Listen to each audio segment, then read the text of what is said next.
3, 2, 1, empezando. Bueno, es para mí un mucho gusto darles la bienvenida a todos y en especial a Germán Puerta, porque con Germán pues tenemos una amistad de hace muchos años y yo lo conozco que él es prácticamente la voz de la astronomía en Colombia. Ha sido no solo de la astronomía, sino que de la ciencia en general.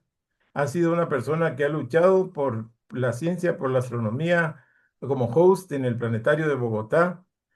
También el creador de un festival que se llama Villa Leiva, que ahora es el mejor, se puede decir, que hay en astronomía en Colombia y en el área sudamericana.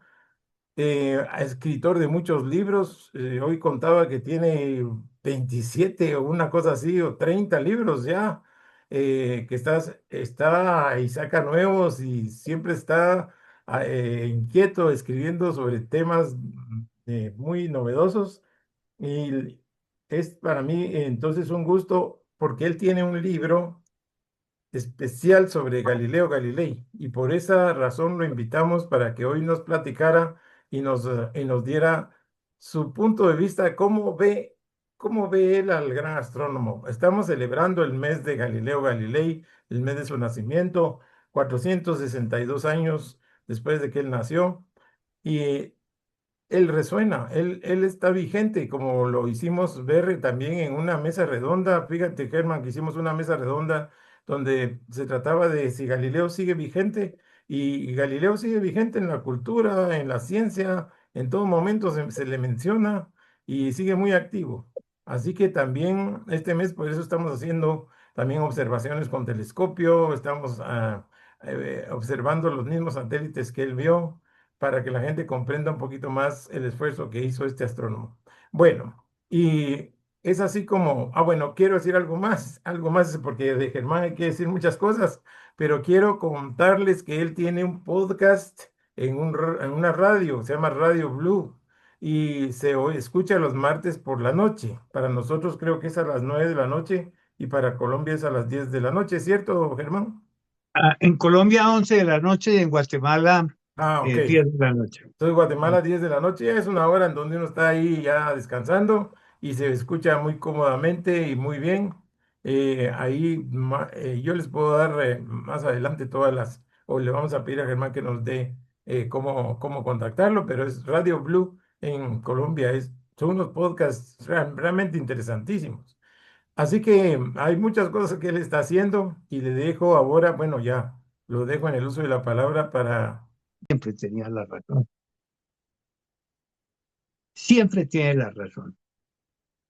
Eh, entonces, Galileo empieza a interactuar en ese periodo paduano con todos estos arquitectos y artesanos y marineros, y es en este periodo cuando desarrolla su extraordinaria habilidad manual y le empieza su fascinación por saber cómo funcionan las cosas, cómo funciona el mundo. Aparece el Galileo que quiere entender no por qué, sino el cómo funciona el mundo, ¿sí? Y empieza a trabajar todos los temas, trayectorias de proyectiles de artillería, eh, patenta un artefacto para elevar el agua, inventa un compás geométrico, ¿sí? Inclusive la idea, él ya había leído, conocía el sistema copernicano y había adoptado el sistema copernicano, ¿sí?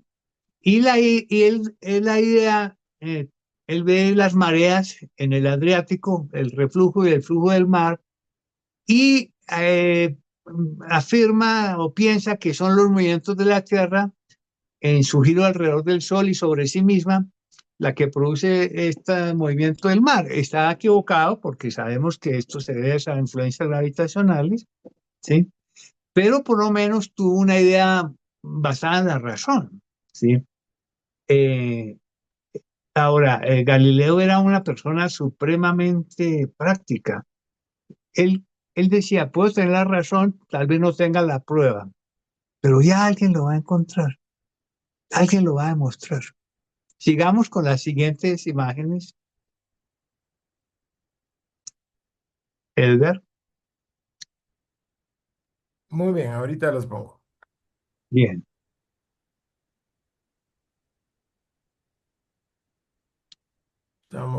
Ok. Una de las dificultades que se encontraba al aceptar que la Tierra gira alrededor del Sol es que no se observaba ningún cambio en las estrellas, en el aspecto de las estrellas fijas, lo que hoy se diría que se conoce como el paralaje. Pero pues Galileo afirmaba que realmente estaban muy lejanos todos esos astros, ¿sí? Y él recibe algunas críticas por esas ideas. Sigamos, ahí vemos la torre inclinada, sigamos, vamos con la siguiente. Miren el experimento famoso, siguiente, ¿sí? Ahí vemos que los aristotélicos mencionaban que el proyectil se elevaba y perdía ímpetu y caía, ¿no? Galileo demuestra que es una trayectoria parabólica y con sus matemáticas incluso se puede calcular aceleración, movimientos, distancia, lo cual le va a ser útil después a los militares venecianos, ¿sí? Sigamos allí, ahí vemos enseguida el tema de los proyectiles, ¿sí? En todo caso, Galileo, para defenderse de sus críticos, dice que de todas formas el tamaño del universo era mucho mayor que el de las mentes provincianas. Siempre tan mordaz con sus críticos, ¿sí? Sí.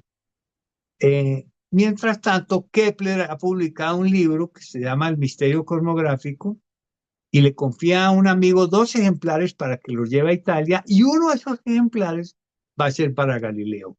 Y aquí empieza una relación entre Kepler y Galileo. Ellos se van a cruzar cartas, pero debo adelantar que al final Galileo va a despreciar a Kepler, así tal cual lo oye, ¿sí? Porque por la tal vez a Galileo no le gustaba que Kepler estuviera haciendo muy, escritos astrológicos, porque Galileo detestaba la astrología. Había estudiado la astrología en Pisa, en la Facultad de Medicina, porque se usaba la astrología para diagnósticos. Y Galileo decía que eso no tenía ningún sentido. Entonces, va a haber esa relación entre Kepler y Galileo, ¿sí? Y hay un salario mayor en 1598, insisten que y llega a 320 florines. Un tema personal, en 1599, a los 35 años de edad, Galileo conoce en Venecia a una joven, Marina Andrea di Gamba, la va a llevar a vivir con él en Padua, una relación muy estable por 10 años. Y van a tener 3 hijos, Virginia, Livia y Vicenzo. Virginia y Livia, que van a entrar al convento por ser ilegítimas, pensaba que no podían casarse. Y Vicencio, el menor, va a ser bastante vago, ¿no? Va a ser un problema. Pero en todo caso, Galileo siempre va a estar respondiendo por ellos, ¿sí? En 1604 se produce un gran alboroto porque aparece una estrella nova, una estrella nueva, ¿sí? Y eso, pues, hubo mucho movimiento, había mucha superstición con estas estrellas y estos movimientos que se anunciaban, pues, todo tipo de desgracias, ¿sí? Y hubo mucho interés por conocer la opinión de Galileo sobre esta estrella nueva. Y Galileo eh, hace una presentación, inclusive tocó hacer un auditorio para albergar más de 1000 personas. Tal era pues como un poco la fama que tenía Galileo, ¿sí? Como la estrella no mostraba paralaje, Galileo lo único que pudo afirmar es que se encontraba a una enorme distancia, mucho más allá de la luz, ¿sí? Bueno, veamos mm, el tema de la personalidad de Galileo, que eso va a ser importante, ¿no? Hay un alumno avanzado que se llama Baltasar Capra, que publica un libro copiando las ideas de Galileo sobre el compás geométrico y asegura que él era el que lo había diseñado e insinúa que Galileo es un timador, un plagiario. y comete la imprudencia de editar ese libro en la propia Padua. La respuesta de Galileo fue demoledora. Eh, Afirma que Capra no sabe matemáticas y menos de astronomía, por lo tanto no podía haber escrito ese texto. Y con testimonios y documentos muy sólidos demostró que él era el autor del compacto métrico y lo lleva a los tribunales. Utilizando una retórica feroz, consigue que confisquen la publicación, que lo expulsen de la universidad, que le pongan una multa y además lo humilla pública completamente. Y aunque Galileo tenía ganado el caso los, con los jueces, se enseñó con este joven, pidiendo todavía más castigos. Quedó con la reputación totalmente arruinada. Ese era Galileo, una personalidad muy vertical que comenzaba a cosecharle nuevos enemigos, ¿sí? Pero también tenía muchos amigos, tenía muy gran prestigio y lo llevaron a que ahora el salario fuera de 520 florines. Eh, en 1605 es invitado. Miren ahí los escritos de Galileo sobre los movimientos acelerados y en planos inclinados. Él inclusive pintaba con tinta unas bolitas para saber el sitio exacto donde caía la bolita y poder hacer sus cálculos. Estos son cálculos originales de él y esto fue después replicado por unas universidades en Estados Unidos que demostraron la extraordinaria precisión que tenían sus escritos. En 1605, esta imagen sí que es interesante, ¿no? Porque Galileo hacía experimentos mentales, ¿sí? Y en uno de ellos afirma lo que hoy se conoce como la relatividad de Galileo, porque la relatividad que se le atribuye a Einstein no es de Einstein, es de Galileo. Galileo hacía el siguiente experimento. Si estoy dentro de un barco cerrado, ahí sobre el Adriático, un barco cerrado, y veo de un recipiente caer una gota de agua, no puedo saber, viendo caer la gota de agua, si el barco está o no está en movimiento. La relatividad de Galileo. Hasta esos límites llegó. En 1605 es invitado a ocupar el puesto de tutor de vacaciones del joven Cosme, el joven príncipe de Toscana de la casa Medici, los Medici de Florencia, una familia muy rica, muy poderosa, una familia de banqueros que utilizaban sus apoyos culturales a Botticelli, a Miguel Ángel, van a apoyar a Galileo, ¿sí?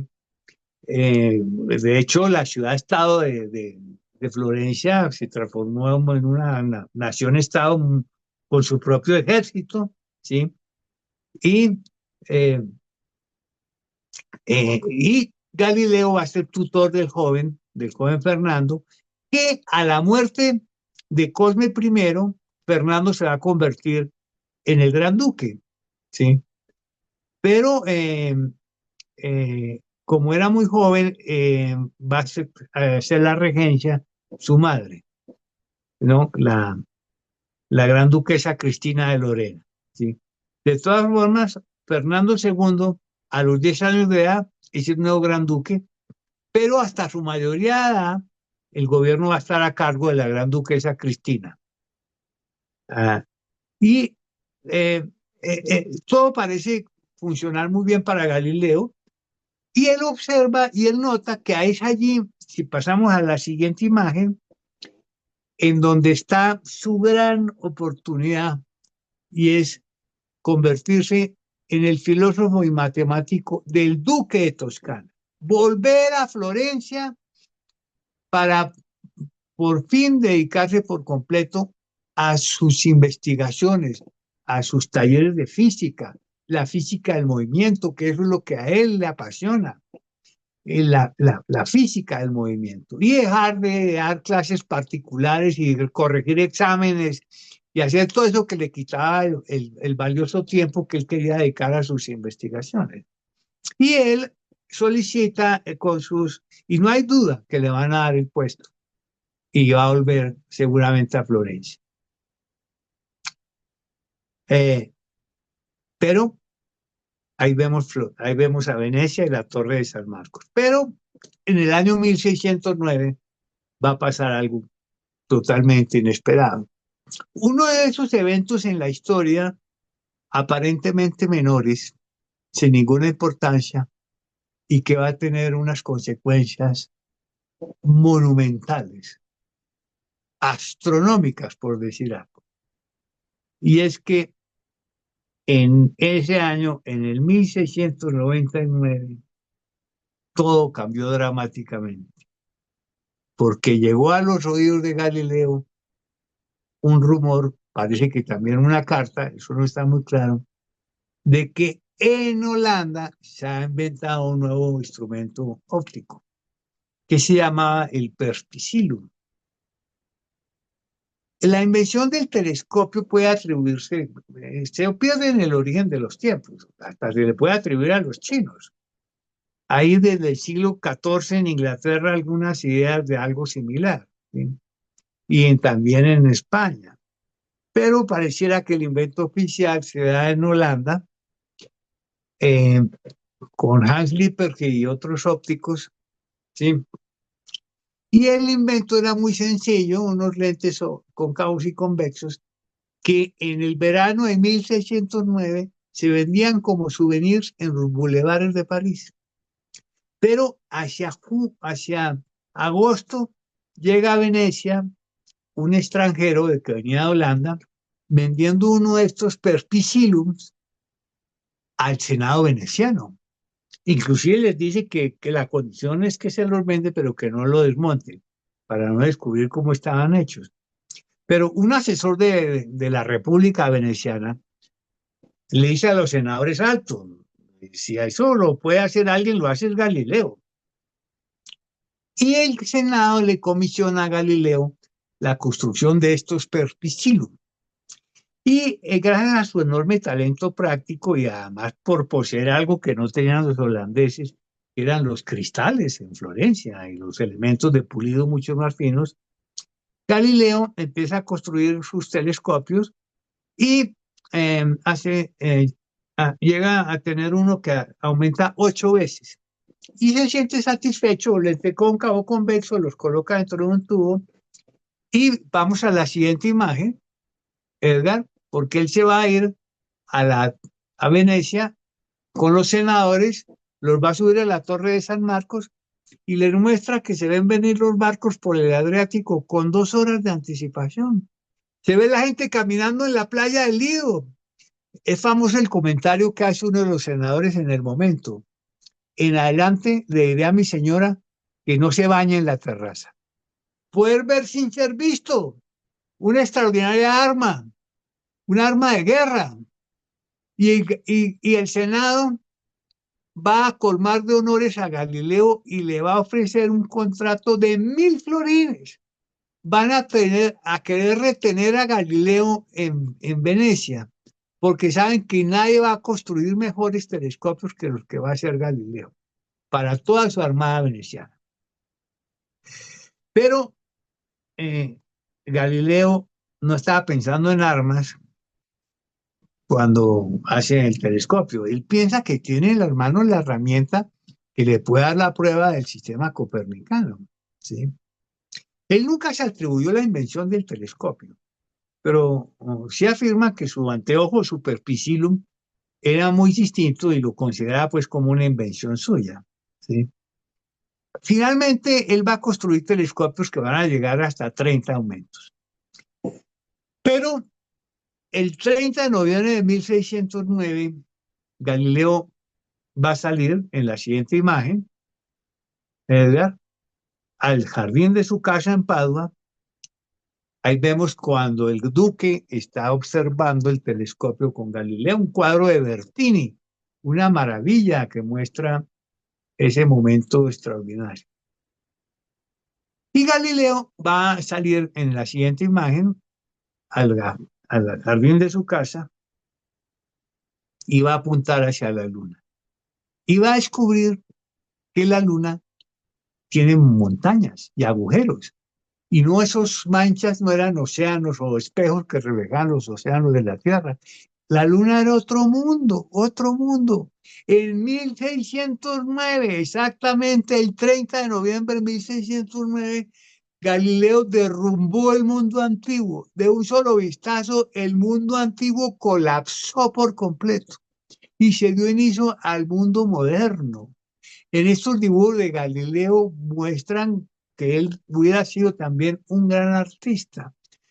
La luna, otro mundo, y enseguida descubre, en enero, enseguida en 1610, que el disco de Júpiter tiene estrellas que giran a su alrededor, y en varias noches descubre que son cuatro, que hoy día se conocerán como las lunas galileanas, pero que él en sus escritos las va a llamar las estrellas medicias, en honor a sus patrones, los Medici.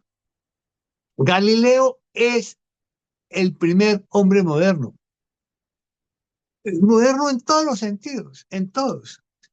Destruyó el mundo antiguo terminó en 1609. Antes de 1609 es el mundo antiguo, Kepler es del mundo antiguo, Copérnico es del mundo antiguo, Galileo es del mundo moderno. Galileo es el primer hombre moderno. Sí. Después, más adelante, va a descubrir que esa Vía Láctea está llena de estrellas, va a descubrir las fases de Venus. Miren ahí las fases de Venus. Solamente se puede explicar que Venus tiene fases porque gira alrededor del Sol, la prueba reina del sistema copernicano. Galileo la pasa por alto porque él se había empeñado en las mareas del mar, el flujo y el reflujo, pero hoy día sabemos que las Venus y Mercurio tienen fases por su giro alrededor del Sol. Y también va a descubrir las manchas del Sol. Las orejas de Saturno, miren, su telescopio no era tan fino para descubrir el anillo, lo va a determinar Christian Huygens 47 años después. Pero en la siguiente vemos que más adelante va a descubrir también en las manchas del Sol que eran muy enigmáticas y eso le va a ocasionar una discusión con los jesuitas, porque un jesuita, el padre Scheiner, va a afirmar que esas manchas eran pequeños mini planetas en un concepto muy aristotélico, mientras que Galileo va a afirmar que son enfriamientos. Enfriamientos. Él no puede saber la naturaleza de las manchas, no las puede saber. Devolvámonos un momento, Edgar, a la portada del Sidereus Nuncius, el mensajero sideral, porque Galileo todo lo va a escribir, va a publicar esas jornadas con el telescopio que son memorables, va a pasar varias noches sin dormir y todo lo va a consignar en esta magnífica obra. Medicia Sideral, ahí menciona, sí. Mire, el impacto de estos eventos es tan fuerte que Galileo va a dejar el estudio de la física del movimiento por 4 o por 5 años y se va a lanzar a la astronomía y a la defensa del sistema copernicano, con las pruebas que él afirma que le ofrece el telescopio. Va a fabricar telescopios y los va a regalar y los va a distribuir.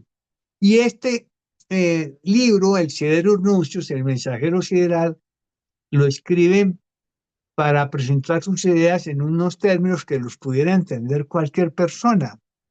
El libro dedicado pues a Cosme II con los astros medicios, ¿sí? Eh, Realmente este libro, El mensaje sideral o El mensajero sideral, anunció a todo el mundo que el universo había cambiado por completo.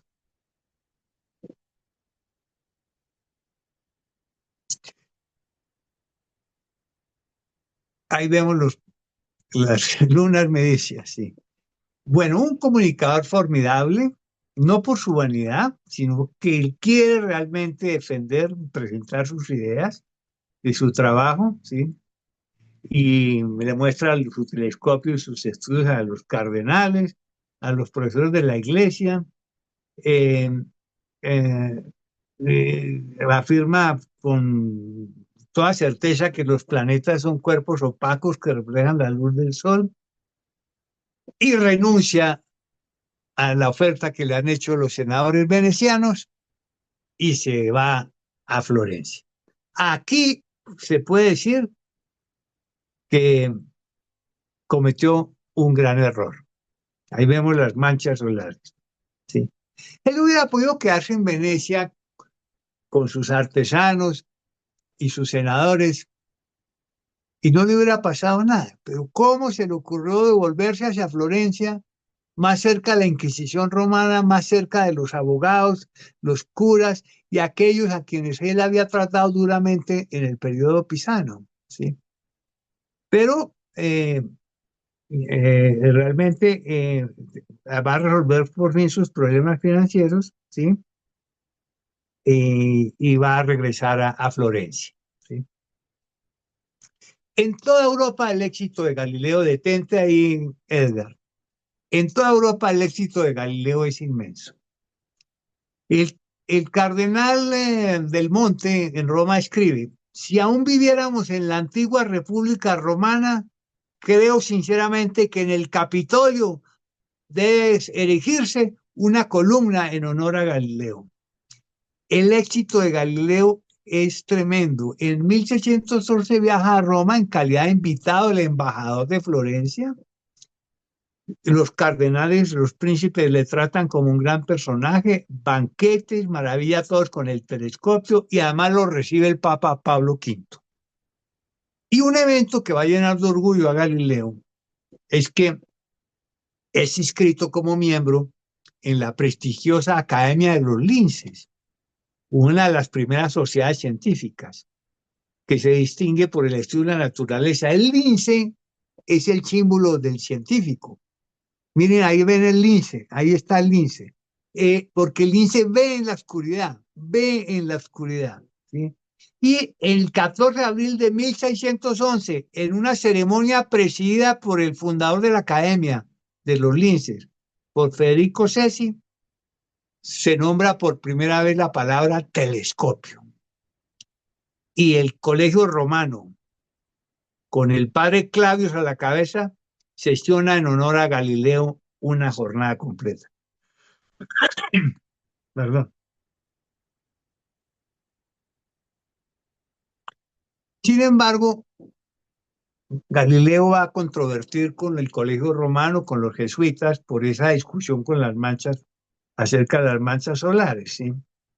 Y, eh, pero bueno, el caso es que hay un cardenal muy influyente que se llama Matteo Barberini, que lo felicita a Galileo por sus descubrimientos. Galileo es sin duda el científico más importante del momento, pero de inmediato aparecen unos académicos y profesores celosos, en parte ignorantes, y todos aquellos que en algún momento se han sentido heridos por el orgulloso Galileo y por la intolerancia, se unen como una especie de camarilla para criticar y ridiculizar a Galileo, ¿sí? Mencionan que lo del Júpiter eran ilusiones ópticas y que él hacía trucos dentro de los tubos, ¿sí? Eh, y bueno, pero miren ustedes cómo era Galileo. Había un aristotélico que lo criticaba, llamado Ludovico de la Colomba. Y Colomba es paloma en italiano, como también es en francés, ¿sí? Y Galileo mencionaba que eran la liga de los pichones. Los mencionaba a aquellos de la liga de los pichones, que eran todo, y decía, todo el que contradiga las ideas de Copérnico debe ser considerado como un pigmeo mental. En una ocasión se murió uno de estos contradictores, que se había negado a mirar por el telescopio. Y Galileo le hizo una cita que decía, en Pisa murió el filósofo Libri, crítico de mis satélites, quien puesto que rehusó mirarlos desde la Tierra, los verá tal vez al pasar camino al cielo. Galileo tenía esa gran facilidad para hacer amigos y también para hacer enemigos. Y sobre ese aspecto se afirma que Galileo creaba la fría e implacable hostilidad que el genio arrogante y sin humildad genera entre los mediocres. Detente ahí en esa imagen, Edgar. Pero Galileo no tenía ninguna prueba ni validez científica del sistema copernicano. Lo había cogido, las lunas de Júpiter, todo, todo le parecía normal, pero todo era hipotético. Realmente las pruebas no existían, ¿sí? Y esto le permitió a algunos críticos empezar a hacerle un mal ambiente en Roma ante la Inquisición, ¿sí? Y en 1613 eh, le comunican a Galileo los rumores que hay inclusive en la corte de los Medici, que están molestos por ideas y escritos, ¿sí? Y especialmente a la gran duquesa, la Cristina de Lorena, ¿sí? Galileo mm, entonces le escribe una carta en donde trata de explicar sus ideas. Él se muestra confiado y sereno, ¿sí? Y escribe el siguiente pasaje que le va a traer muchos problemas. Y en una de esas cartas Galileo escribe: si bien las escrituras no pueden equivocarse sus intérpretes de varios modos. En las escrituras se encuentran muchas proposiciones falsas si se toma el desnudo sentido de las palabras. Hágame el favor. Aquí Galileo cometió su error en meterse con el plano religioso y teológico, abandonando lo estrictamente científico, ¿sí?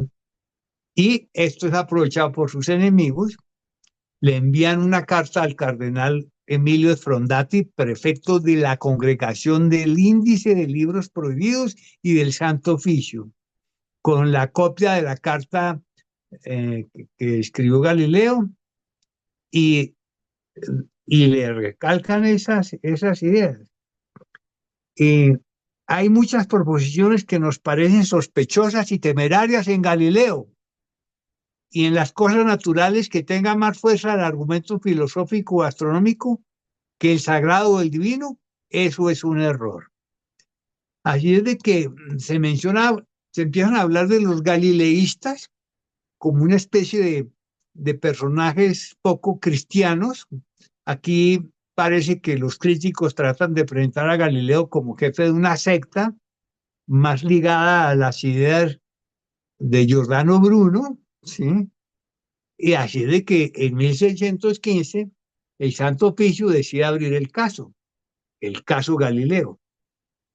Y eh, en su primera reacción, Galileo trata de separar lo verdadero teológico de lo verdadero científico, entre la fe y la razón. Pero la carta a la duquesa de Cristina de Lorena también tiene problemas y eso se filtra como una bomba. Y el Papa Pablo V, eh, pues confirma que hay sí sospechas de que Galileo, eh, realmente no es un personaje de fiar. Galileo está en Florencia y todo esto está sucediendo en Roma. Y él decide ir a Roma para explicarlo todo verbalmente, confiado en su carácter, en su razón y y en su prestigio y en sus apoyos políticos. Sin embargo, Galileo no advirtió su verdadera debilidad. La ingenuidad. Era muy ingenuo.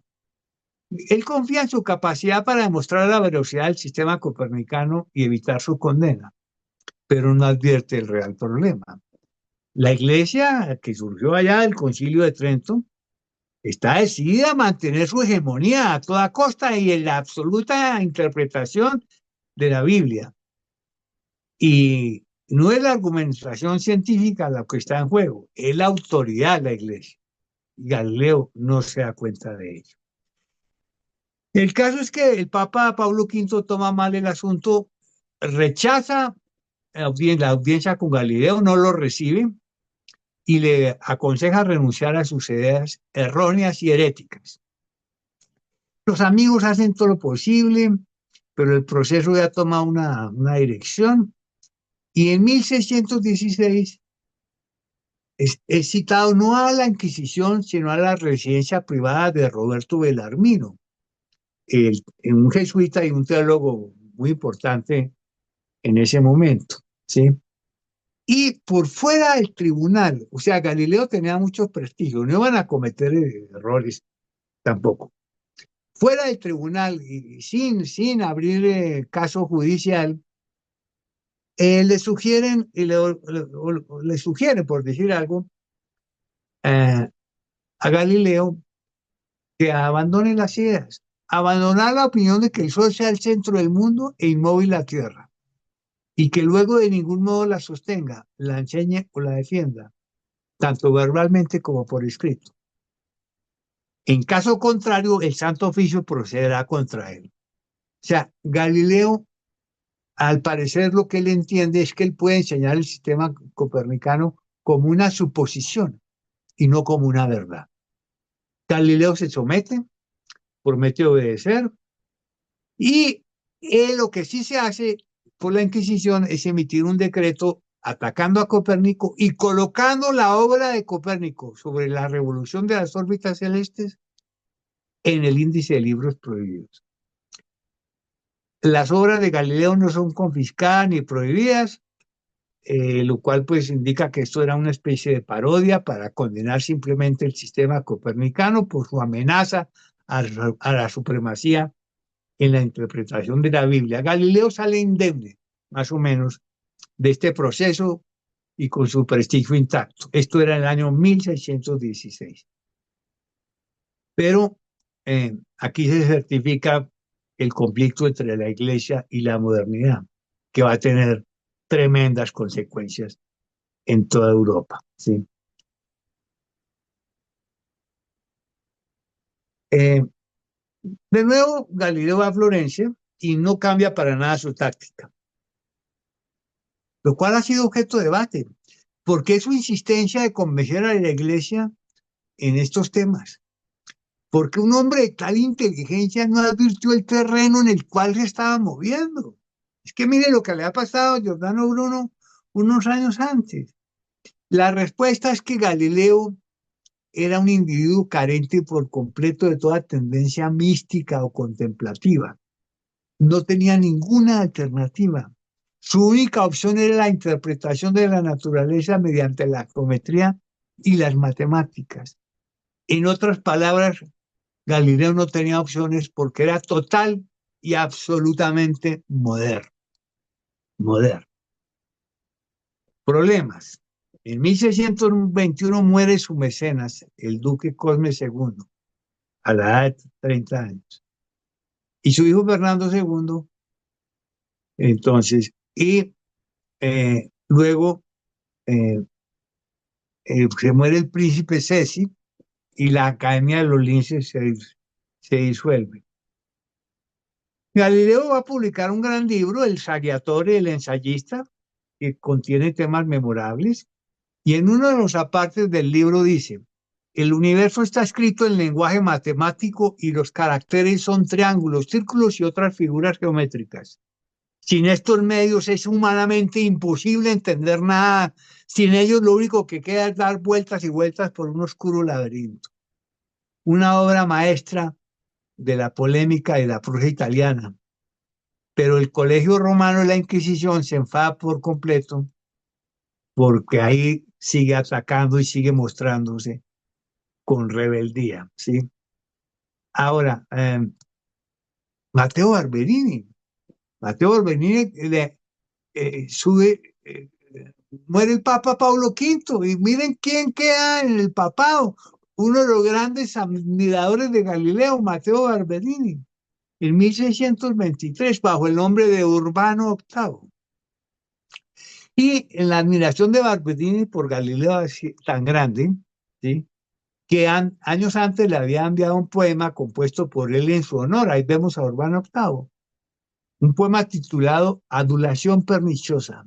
Y el Papa, Urbano VIII, se proclama protector de las artes y las ciencias.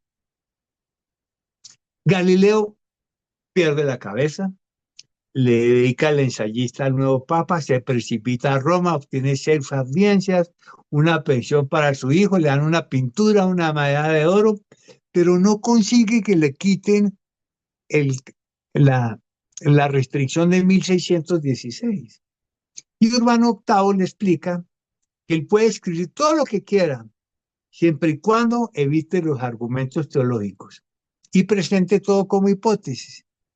Y paseando en los jardines del Vaticano con Galileo del brazo, el Papa Urbano VIII le dice, aunque una hipótesis explique de manera satisfactoria un fenómeno, esto no significa que sea necesariamente cierta, pues Dios Todopoderoso puede producir el mismo fenómeno por otros medios que escapan al entendimiento humano.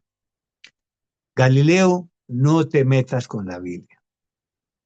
Pero Galileo no tenía remedio, no tenía, con la seguridad que el Papa lo apoyaba, de los Médicis que lo apoyaban, de sus amigos, y en la cumbre de su prestigio, Galileo se siente invulnerable y libre de hacer lo que le dé la gana y se lanza a escribir su obra monumental, el diálogo sobre los máximos sistemas del mundo, el diálogo en el cual ahí vemos a Sagredo, Salviati y Simplicio, un recurso literario de la época en el que pone a debatir a estos personajes acerca de los sistemas copernicano y tolemaico, ¿sí?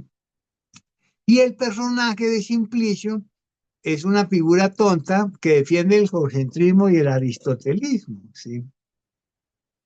Eh, esto, esto fue impresionante, porque inclusive uno de los escritos menciona que una de las objeciones clásicas contra el movimiento de la Tierra afirma que si la Tierra gira, pues todo lo que no esté sujeto a ella sería expulsado hacia atrás, como los pájaros, las nubes, la gente, ¿sí? Y en la argumentación, Galileo explica casi exactamente la inercia que mucho tiempo después la establecería Newton, ¿sí? Inclusive Galileo llegó a hacer uno de sus experimentos mentales, ¿sí? En el cual decía lo siguiente: ¿cómo es posible que cuando se lanza una piedra en el vacío con una piedra pequeña, cómo es posible que la piedra pequeña presiona la piedra grande sobre la cual está colocada? La ingravidez dinámica estuvo a nada de descubrir el principio los principios de la gravedad, ¿sí? Todo esto basado en, en, en sus experiencias, ¿sí? En el diálogo, Galileo afirma que si Aristóteles pudiera regresar a la vida y observar el cielo con el telescopio, estaría de acuerdo con él. Y hace énfasis en su idea central de la imposibilidad de entender el mundo real sin la ayuda de las matemáticas y la geometría. El diálogo, por supuesto, es una descarada defensa del sistema copernicano. Ahora, hay que conseguir el imprimatum, el imprimatum de la Inquisición. Él viaja a Roma para obtener el imprimatum, ¿sí? Y en ese momento además estalla la peste, hay un brote de peste por ahí, ¿sí? ¿Sí? Y el censor ve los problemas que tiene el libro, sugiere algunos retoques, enmascarar como sueños y quimeras algunos de los experimentos mentales, ¿sí? Que es considerada como peligroso, ¿sí? Pero se filtra, el libro se filtra, rumores sobre el autor, los enemigos de Galileo saben que lo tienen en la mira, ¿sí? Eh, y eh, le escriben a Urbano VIII en la siguiente cita. Afirman que la figura de Simplicio es una irónica representación del mismo Papa, eh, porque él dice en el libro que Cuando Simplicio le preguntan por qué dice usted esa tontería, Simplicio dice, me lo ha dicho un personaje muy eminente delante del cual solo podemos agachar la cabeza. Entonces los enemigos de Galileo le dicen al Papa Urbano VIII, el tonto del libro es usted. Urbano VIII, inclusive los jesuitas, ven la ocasión para desembarazarse del incómodo Galileo, ¿sí? Así de que hay gente que tiene cuentas pendientes. Hay un debate si fue a Urbano VIII el que se le ocurrió la idea que castigara a Galileo mostraría su poder en Europa, o si fue una conspiración, una camarilla que convenció al Papa, ¿sí? Pero la hora de arreglar cuentas con Galileo ha llegado. Entonces le abren el proceso, ¿sí? La nueva Inquisición. Ahí vemos el famoso juicio a Galileo. Eh, el diálogo se imprimió de todas formas en 1632, ¿sí? Eh, y recordemos que Matteo Barberini tampoco era una joya, ¿no? Había un refrán popular por un sobrino que él tenía muy corrupto, muy bandido, un refrán popular que decía, lo que los bárbaros dejaron, los Barberini se lo llevaron, alude al comportamiento del Papa y su familia, ¿sí? Y en todo caso, Urbano VIII decide que hay que tratar a Galileo duramente, ¿sí?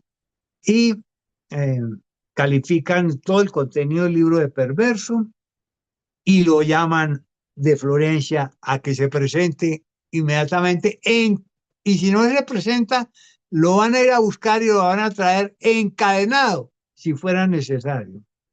Galileo tiene una avanzada edad, 69 años, ya está enfermo, problemas de visión, tal vez por sus influencias en la observación del sol, emite certificados de los médicos que no tienen ningún efecto. Nada impide que la Inquisición ordene la comparecencia de Galileo en Roma.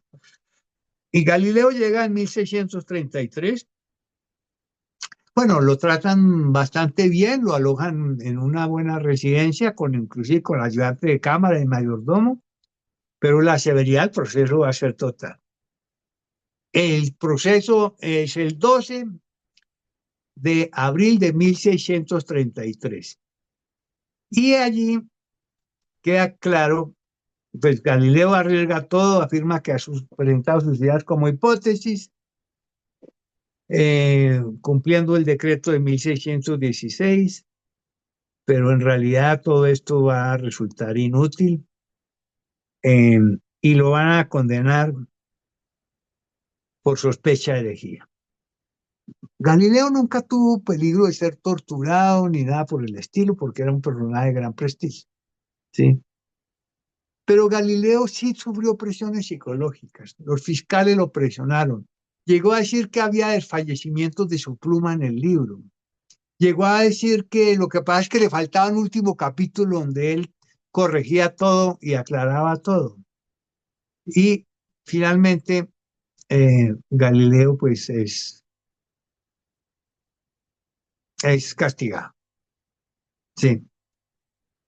La iglesia muestra que nadie, así fuera el gran Galileo, puede burlarse impunemente del Papa y desafiar a la iglesia.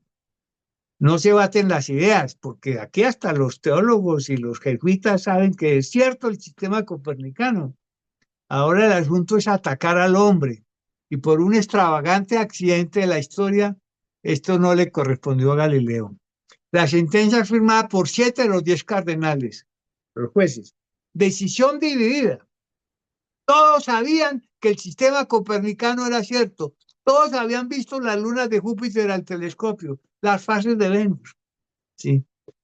Pero en la lectura que vemos ahí, de rodillas y humillado, ¿sí? Termina diciendo, por lo tanto, con corazón sincero y fe no fingida, abjuro, maldigo y detesto dichos errores y herejías. La leyenda afirma que Galileo se postró en el piso y entre dientes pronunció Eppur se mueve, pero se mueve, en el sentido de decir que pueden decir lo que quieras, pero la Tierra se mueve.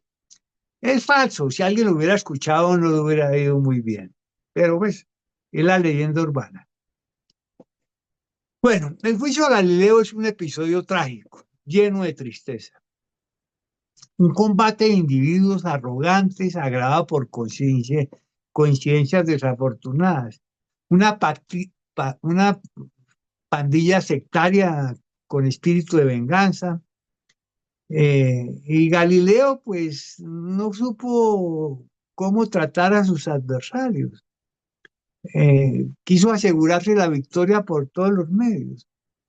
Y aquí se vino abajo la esperanza de Galileo por asociar a la iglesia a la nueva ciencia, a la renovada visión del mundo. Y este es un ejemplo clásico, para que me escuches, Edgar, de lo que le sucede a un científico cuando desprecia a los políticos. Hay que trabajar con los políticos. Bien aplicado.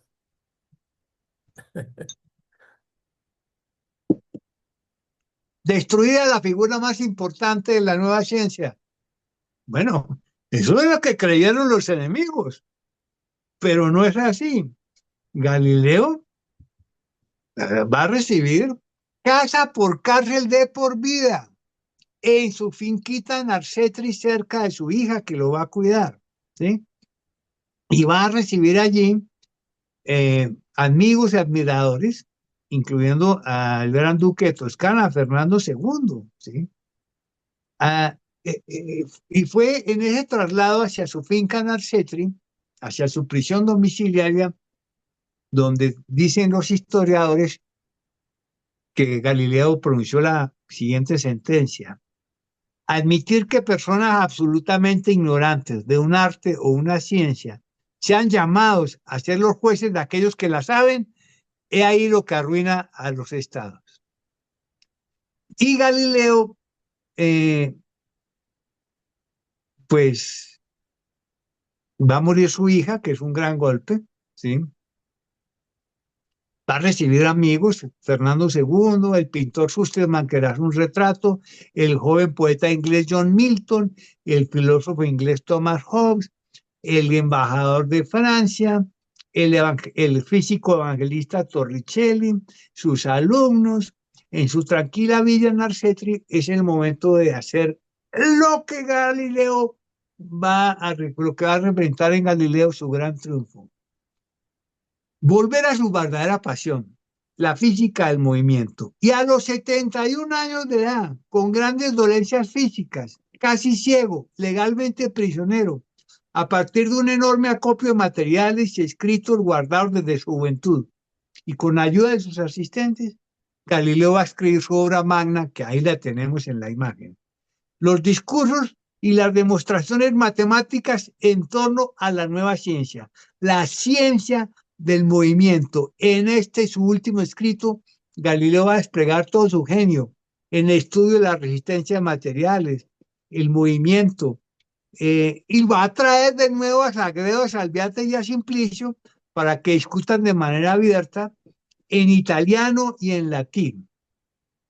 Todos sus temas: movimiento acelerado en planos inclinados, resistencia a materiales, la teoría de los péndulos, la tensión de las cuerdas, la trayectoria de los proyectiles, todo, la distancia. Allí es donde establece que la velocidad final de un objeto es directamente proporcional a la distancia recorrida del punto de partida.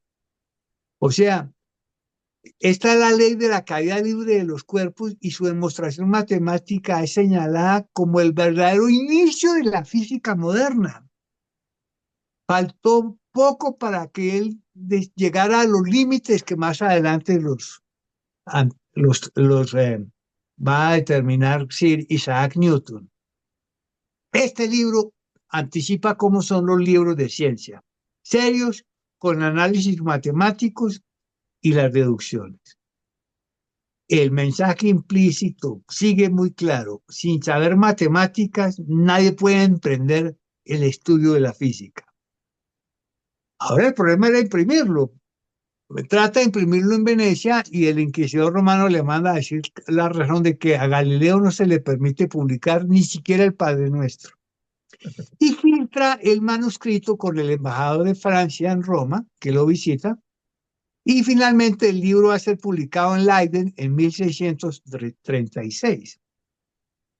Y al recibir su copia del libro, Galileo comenta: descubro hasta qué punto la edad avanzada reduce la viveza y la velocidad de pensamiento. Cuando me esfuerzo por entender muchas cosas que descubrí yo mismo cuando era más joven. Los discursos son ampliamente considerados en la actualidad como la pieza angular de la revolución científica. Esta es la obra que va a tomar, junto con el mundo celeste de Kepler, y Newton va a realizar la síntesis maravillosa en su obra Principia Matemática. Aquí, en este libro, se da el triunfo definitivo del heliocentrismo y del sistema copernicano. Muy anciano, ya ceguera total, eh, predice con insólita exactitud que más allá de Saturno se encontrarán nuevos planetas, afirma que la velocidad de la luz es enorme pero finita y que puede ser medible. Y finalmente, a fines de 1637, pierde la vista y menciona: el universo que con mis maravillosas observaciones y claras demostraciones se ha expandido miles de veces, ahora ha quedado reducido a mi propia persona. El último asistente de Galileo, Vincenzo Viviani, hasta el final estuvo lúcido. Finalmente va a ser vencido por la muerte el 8 de enero de 1642, a la avanzadísima edad de 78 años. Es una curiosa casualidad que el año de la muerte de Galileo coincida con el de nacimiento de Isaac Newton.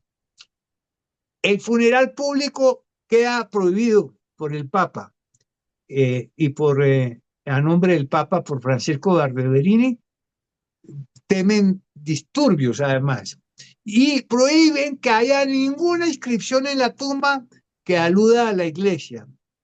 Así es de que deciden colocarlo en la tumba familiar, en la iglesia de la Santa Cruz en Florencia, en un mausoleo que ahí lo vemos, ese ya es mucho más moderno, y le colocan una inscripción muy sencilla que dice: Galileo Galilei lo entregó todo a la geometría, la astronomía y la filosofía.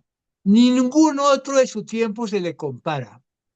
Desapareció así la gran figura del Renacimiento, el heraldo de la investigación. Ahora, en 1820, por decisión del Papa Pío VII, las obras de Copérnico, Kepler y Galileo fueron eliminadas del índice de libros prohibidos. Y en 1894, el Papa León XIII estableció que el dogma de la infalibilidad de la Iglesia regía únicamente en el terreno de la fe.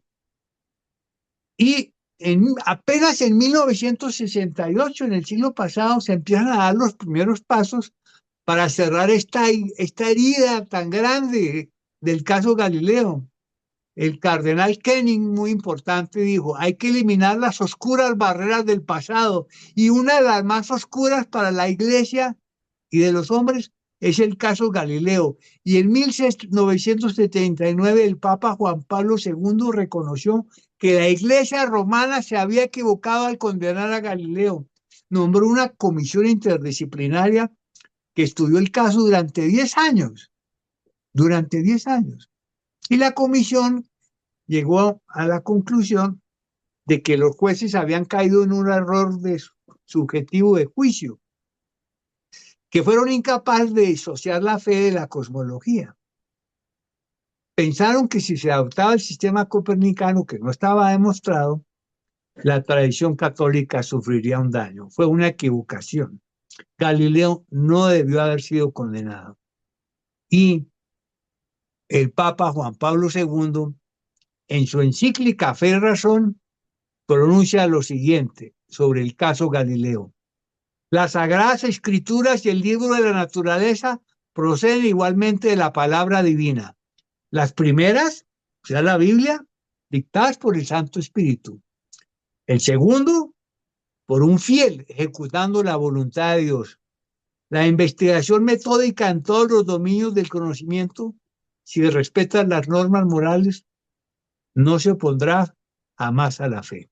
Galileo se rehabilitó en 1992, pero no era el Galileo el que se rehabilitaba, era la iglesia la que se rehabilitaba al reconocer su error de 360 años atrás.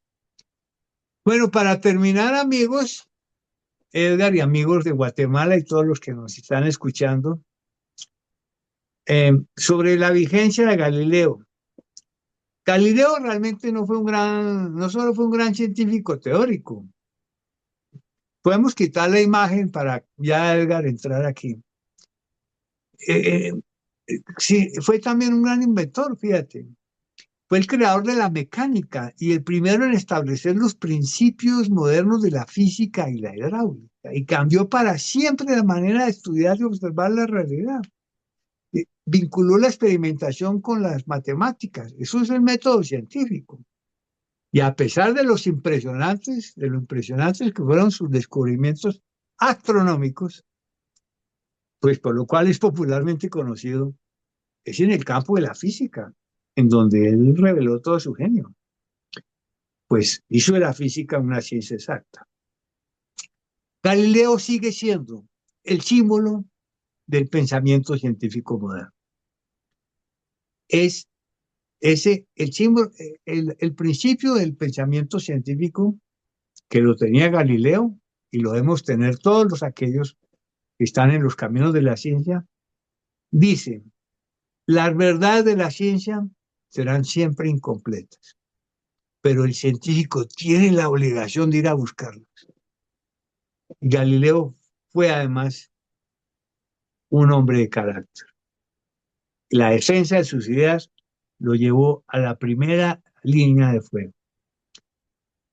Ya estamos en el siglo XXI, ya viajó una nave de Galileo hacia Júpiter, hay un cráter por allá, todo el mundo acepta el sistema copernicano, todo esto es cierto, pero aún están las ligas de los pichones, ahí acomodadas en las burocracias, listas a ejercer su intolerancia para conservar sus privilegios contra los innovadores y contra aquellos que estamos tratando de hacer ciencia en esta compleja naciones que es Latinoamérica. Bueno, Edgar, gracias. Muchas Espero gracias, realmente. Ha que sido te hayan... hay mucho por decir. realmente un gran aplauso para ti, un gran aplauso de verdad. Aquí nos has hecho vivir realmente lo que fue Galileo. Nos has llevado a esa época y a verla de cerca. Me sentía en esa época, me sentía como vibrando como con Galileo y su condena y su necedad y de todo lo que nos has contado, pero de una manera muy, muy, muy realista. Y quisiera abrir para las personas que quieran hacerte preguntas, porque creo que hay algunas aquí ya puestas y otras personas que las quieren hacer.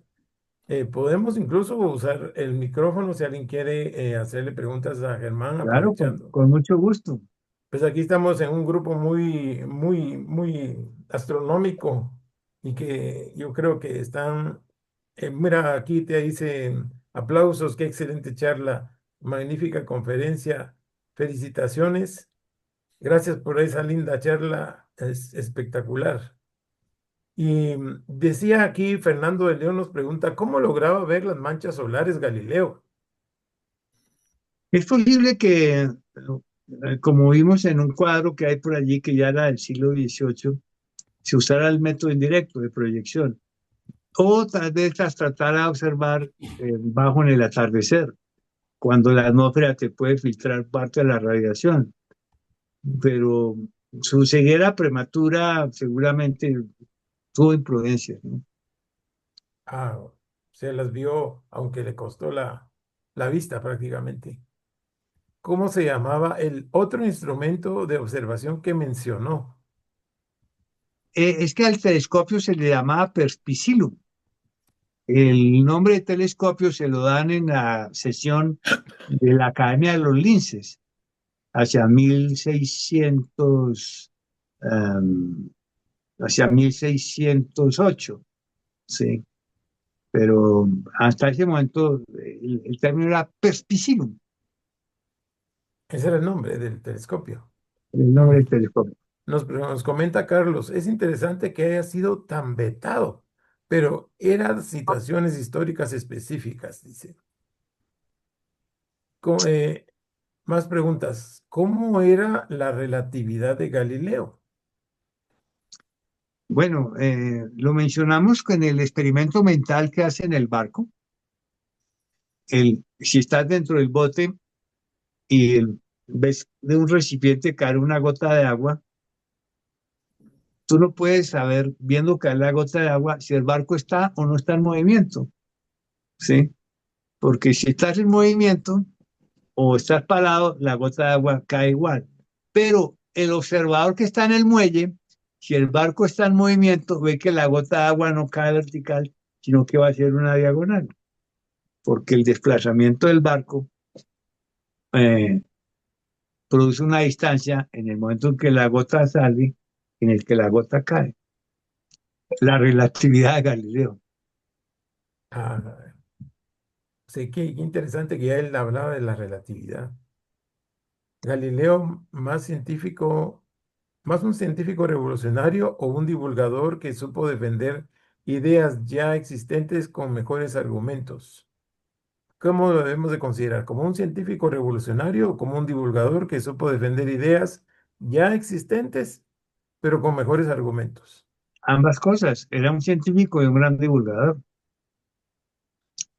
Bien, Eh, él, él quería que todos sus contemporáneos adoptaran la nueva ciencia.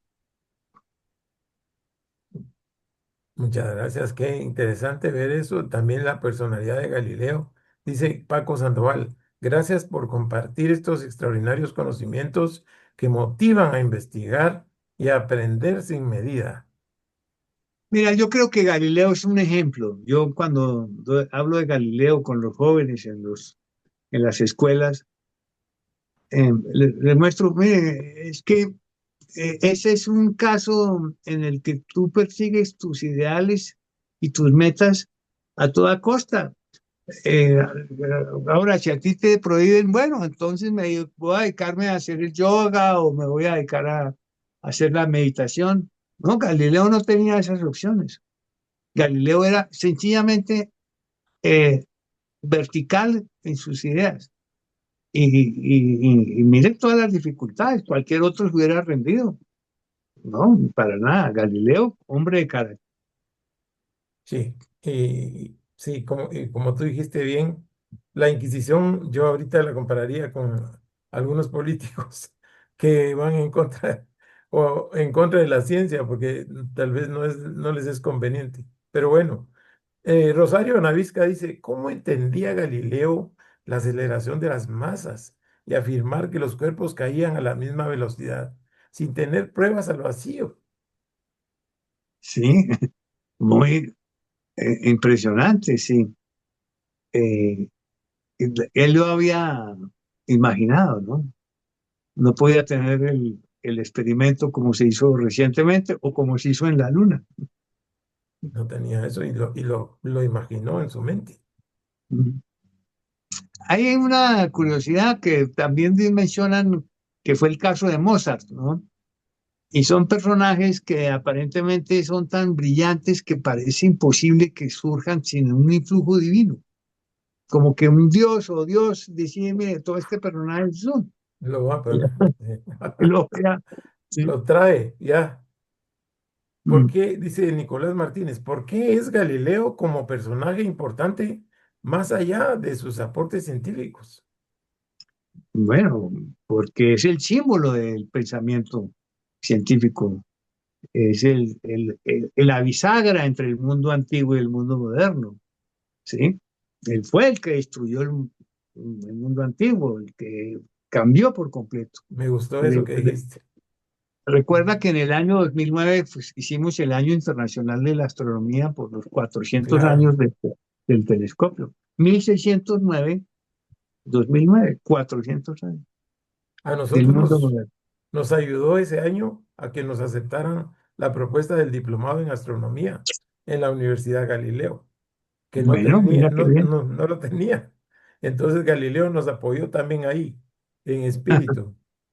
Qué qué buena idea. Dice Jennifer, quizá no escuché bien, pero ¿qué telescopio utilizó Galileo para ver las lunas galileanas? El telescopio era el refractor, el telescopio de lentes, también conocido como telescopio galileano, lente cóncavo y lente convexo.